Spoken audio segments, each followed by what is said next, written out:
আমার এই ডিশে ভ্যানিটির ছবি আপলোড দেওয়ার পর থেকে অনেক আপুরাই আমাকে ইনবক্স করেছেন। তো আমি ভাবলাম সবার উদ্দেশ্যে একটা ভিডিও মেক করি। সবার অনেক অনেক কোশ্চেন যে এটা কি আমি রেডিমেড কিনেছি কিনা বা বানিয়েছি কিনা, বা বানালে কত টাকা খরচ পড়েছে, কোথা থেকে আমি বানিয়েছি। এই ভিডিওতে সব ডিটেলস আজকে বলবো। তো আমি যখন আমাদের এই ফ্ল্যাটে উঠি, তো আমার রুমের কোথায় কি হবে না হবে সেটা আমি আগে থেকেই ডিসাইড করেছিলাম। আমাদের রুমের প্রত্যেকটা জিনিস একদম মেপে মেপে করা, কারণ আমরা চাচ্ছিলাম না যে ওভার সাইজ নিয়ে রুমের জায়গা বা সৌন্দর্য নষ্ট করতে। ড্রেসিং টেবিলটার হাইট ছিল অলমোস্ট 6 ফিটের মতো অথবা 7 ফিট হবে, আর ওয়াইড ছিল 3 or 4 ফিট, আর এটার ম্যাটেরিয়াল ছিল গর্জন উডের মধ্যে। আর এটার উপরের প্রলেটটা ডোকো পেন্টের মধ্যে ছিল, আর আমি গ্লাস দিয়েছিলাম। অনেকে উপরে মার্বেল টপ দেয়, বাট আমি আসলে দেইনি। আর এইভাবে আমি এরকম আর কি বক্স শেপ করে নিয়েছিলাম যে আমি কোনটাতে কি রাখবো।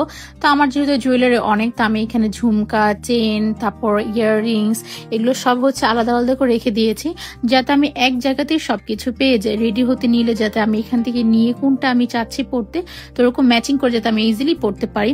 কারণ বক্সে যদি আমি আলাদা করে রাখি, অনেক সময় দেখা যায় তাড়াহুড়োর কারণে আমি খুঁজে পাই না, কারণ আমি এই সমস্যাগুলো অনেক সাফার করেছি। তো অনেকে এই জিনিসগুলোর মধ্যে মেকআপও রাখে। তো আমার যেহেতু মেকআপ আসলে আমি খুব একটা অত নাই আমার মেকআপ, তো আমি আসলে এখানে এর জন্য মেকআপ রাখি নাই। আর নিচের দিকে আমি এখানে চুড়ির জন্য করেছি। তো অনেকে সাইডের সেলফেও চুড়ি রাখার ব্যবস্থা করতে পারে। আমি এখানে 3টার মতো ড্রয়ার করেছি, চাইলে আপনারা আরো বেশি ড্রয়ার করতে পারেন। আর এখানে আমার টুকটাক যে মেকআপ আইটেম গুলো ছিল ওগুলোই রেখেছি। আপনারা চাইলে ভিতরে যে বক্স গুলো আছে এগুলো আরো বড় করে বা ছোট করে বা কাস্টমাইজ যেভাবে আপনারা চান ওভাবে করেও নিতে পারবেন। আর আমি এই সেলফগুলোতে আর কি রেখেছি আমার পারফিউমস, তারপর স্কিন কেয়ার প্রোডাক্ট। আর প্রাইসটা ডিপেন্ড করে আপনি কি ধরনের ম্যাটেরিয়ালস নিচ্ছেন। এটা যেমন যদি আমি এমডিএফ এর উপর করতাম তাহলে আমার অনেক কম প্রাইসে হয়ে যেত। আর এই ধরনের ভ্যানিটি গুলো গর্জন প্লাইবোর্ড দিয়ে বানানো অনেক ভালো, কারণ এমডিএফ গুলো খুব একটা টিকে না। আর প্রাইসটা ভ্যারি করে আপনি কি ধরনের ম্যাটেরিয়ালস নিচ্ছেন, তারপর মিরর আপনি কত থিকনেস নিচ্ছেন, তারপর উপরে কি আপনি মার্বেল টপ দিবেন নাকি গ্লাসের টপ দিবেন। তো এরপর যদি কালারের কথা বলতে যাই, তো সেই ক্ষেত্রে ডোকো পেইন্টের দামটা একটু বেশি আর লেকার পলিশ করার দামটা একটু কম পড়বে। আর আমি এখানে লাইটিং যে কালারটা ইউজ করেছি এটা ওয়ার্ম কালার, একটু গোল্ডেন টাইপ, যেটা আমার কাছে অনেক ভালো লাগে। আর আপনারা চাইলে সাদা, অনেকে আবার কালারফুল লাইট ইউজ করে, লাইক লাল, নীল, সবুজ, হলুদ, এটা আপনারা আপনাদের প্রেফারেন্স অনুযায়ী দিতে পারেন।